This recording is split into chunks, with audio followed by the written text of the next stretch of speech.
Comme promis lors de notre dernière vidéo qui vous a donné un peu de détails sur la mélatonine. Dans cette vidéo, nous allons vous dire ce qui se passe si vous dormez le jour et vous travaillez la nuit. Vous comprenez que, d'après ce que nous avons expliqué sur la production de mélatonine, quand on fait l'inverse des habitudes naturelles, dormir la nuit et travailler la journée, il y a un changement dans notre vie. La mélatonine dépend principalement de la lumière, pas de votre choix.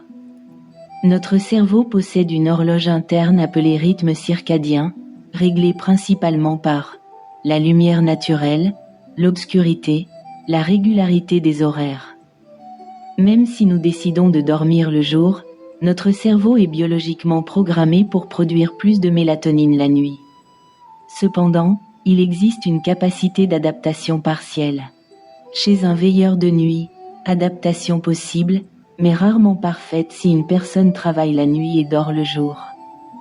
Son corps peut progressivement décaler une partie de la production de mélatonine. Mais cette adaptation est souvent incomplète, plus fragile, plus facilement perturbée. Pourquoi ?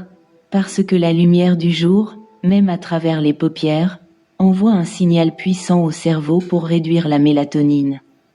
Résultat, le sommeil de jour est souvent plus court, moins profond, moins réparateur.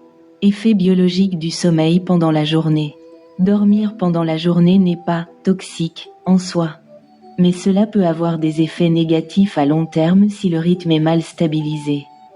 Voici les principaux effets observés. 1. Réduction de la qualité du sommeil. Moins de sommeil profond, réveil plus fréquent, récupération réduite. 2. Désynchronisation hormonale. La mélatonine, le cortisol, l'insuline et d'autres hormones peuvent être désynchronisées. Cela peut entraîner fatigue chronique, troubles métaboliques, baisse d'énergie. 3. Augmentation du stress physiologique. Le corps fonctionne contre son rythme naturel. Le cortisol peut rester plus élevé. Risque à long terme chez certains travailleurs de nuit. Chez certaines personnes exposées pendant des années. Troubles du sommeil chronique, fatigue persistante, troubles métaboliques, affaiblissement immunitaire. Mais ces effets varient énormément selon la régularité du rythme, l'exposition à la lumière, l'hygiène de sommeil. Bonne nouvelle. Le corps peut s'adapter si le rythme est stable. Un veilleur de nuit peut améliorer fortement sa production de mélatonine s'il respecte des conditions précises. Conditions essentielles. 1. Dormir dans l'obscurité totale. Utiliser rideaux occultants, masque de sommeil. Cela permet au cerveau de produire plus de mélatonine.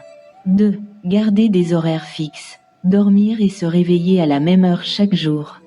La régularité est essentielle. 3. Éviter la lumière forte avant de dormir.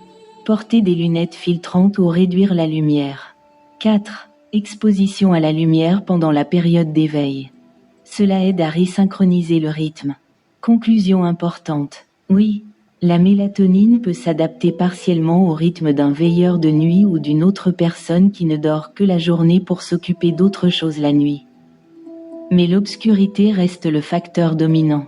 Dormir le jour n'est pas forcément dangereux, mais c'est biologiquement moins optimal que dormir la nuit, sauf si l'environnement est parfaitement contrôlé.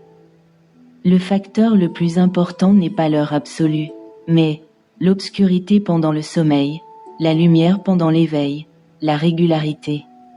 La prochaine vidéo portera sur le cortisol, l'hormone du stress. Ne manquez pas à vous abonner à voir nos vidéos dès leur sortie. Likez pour nous encourager et donnez-nous vos idées dans les commentaires.